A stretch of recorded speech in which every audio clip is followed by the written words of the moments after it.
review. Last time on the Joyful Jester's comic book movie reviews. Your package arrived. Yay! Fans? What the heck is this? Jester. It's a joke. What? Get it? Ha ha ha ha ha ha ha ha ha ha.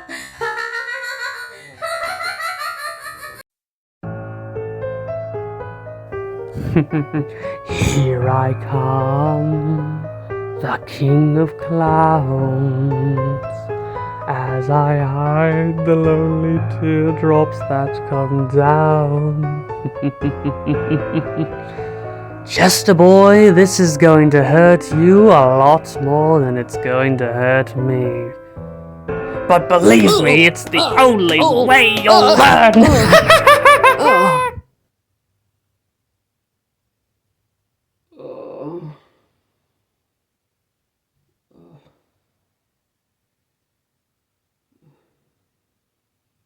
Where the hell am I?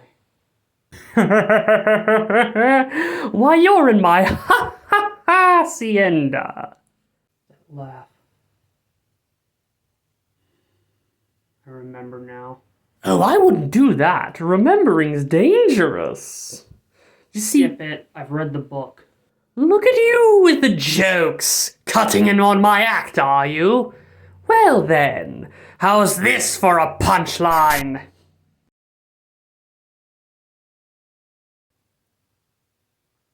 No. No. Get ready for one bad day.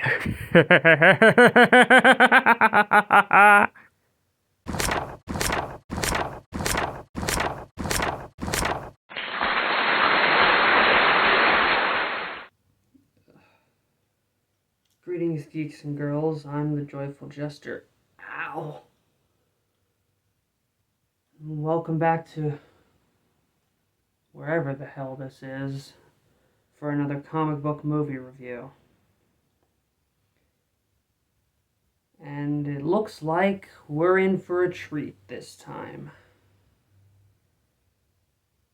Seems like my captive producer wants me to review the Killing Joke animated movie. So before we get into this clusterfuck, let's do a little background. Batman the Killing Joke is one of the flagship Batman comics written by Alan Moore and drawn by Brian Boland. The comic is often described as a horror story, as we get a deeper dive into what could be the Joker's origin, everything that Joker does to Barbara, and the multiple interpretations of the ending. People have wanted this comic to be adapted into a feature film for a very, very long time now, and this is what they got. I pity them. I would talk more about the actual comic, but the movie barely focuses on the comic up until maybe halfway through.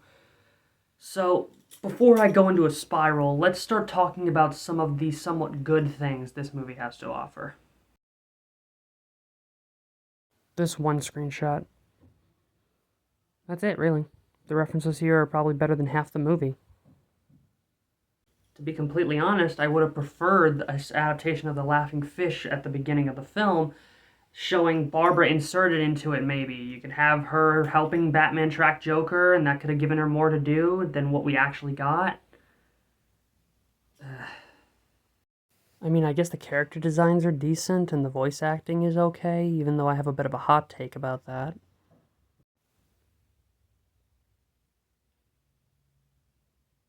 You're not gonna like it. Come on, Jester, spill your guts before I do it for you. No, you're really not gonna like it. Oh, for all that's funny, will you just spit it out already? Kevin Conroy and Mark Hamill were wrong for the parts of this movie, and I feel like that they should have been recasted instead of having those two in it. I know that they're the whole reason that the movie was even made. Now, before all of you dress me like Robin and beat me like target practice, let me explain myself. I promise you I'm not trying to diss on the late great Kevin Conroy and the great Mark Hamill. These two are amazing in their signature roles. It's just, I feel like there was something off about the direction. Instead of Andrea Romano being the voice director, like for Justice League, Batman the Animated Series, Teen Titans, etc., we got somebody by the name of Wes Gleason. And I don't know much about him, but he clearly didn't know how to direct these two characters.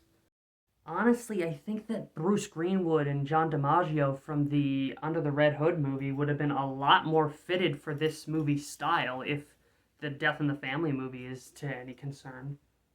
You know what, screw it, let's get to the cons. Let's start with the fact that this movie takes so long to finally get to the actual story that we came to see. There's a long prologue of Batgirl, which should be good considering that Batgirl had very little to do with the story and was kind of fridged in the original. But instead, we see her mostly just dealing with this inner demon storyline that really has nothing to do with the Joker or the story at hand.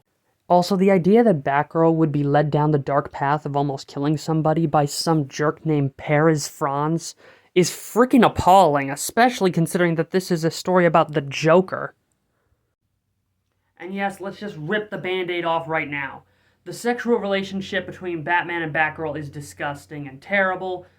With the power dynamic, the fact that Commissioner Gordon and Batman are supposed to be best friends, the fact that Batman is more of a father figure to Barbara, and on top of that, Dick Grayson Robin clearly has a thing for Barbara. That is your son's girlfriend. But I could go on and on and on and rant about that for another hour, so let's just leave it at what my good friend F.A.N.S would say. Icky, icky, ooey, weird. And while the animation isn't bad per se, I do think that it's very bland and boring compared to the comic. The comic had much more vibrant colors in the original printing. Unless there's a few scenes that are clearly just redraws from the comic. Even if we did take the entire prologue out of the equation, I feel like that the movie would still be really bland and unappealing to look at. The colors are just really blah and don't pop out the way that the comic would. Everything just feels so disinterested.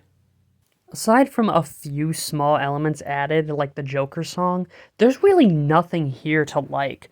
The animation is boring, the writing is just subpar at best, and the voice acting seems like that they're not even really trying. Overall, this whole movie is a clusterfuck, as I said at the beginning.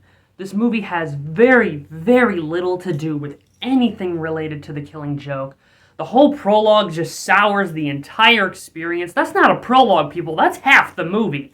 On top of the fact that when we finally get to the Killing Joke, it just feels like a really bland, poor man's version. The animation's very stiff and unappealing to look at with a lot of blacks and grays.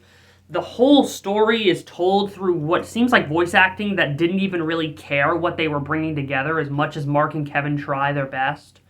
And overall, the movie just feels like it's reminding you of what you're not looking at.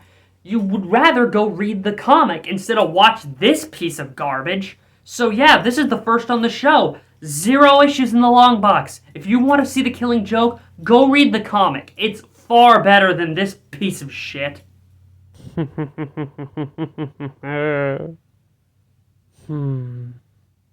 What's wrong, Joker? Not satisfied with what you got? On the contrary, I'm quite satisfied with the review. But that's not a punchline. Maybe since you talk so much, I ought to cut that tongue out of your mouth. Actually, I had a different punchline in mind. Don't let him get away, boys.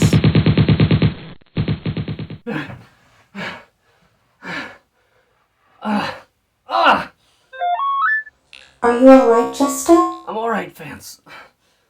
I just need a trip to urgent care or something. I'm just glad you're okay.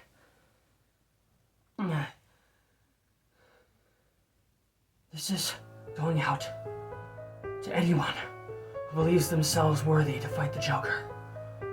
I won't lie to you about your chances. You have my sympathies. He will not leave you the same way he found you.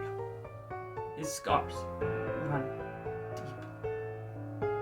If there's anyone out there damn insane enough to fight him, I have one piece of advice for you. Be strong. Be brave.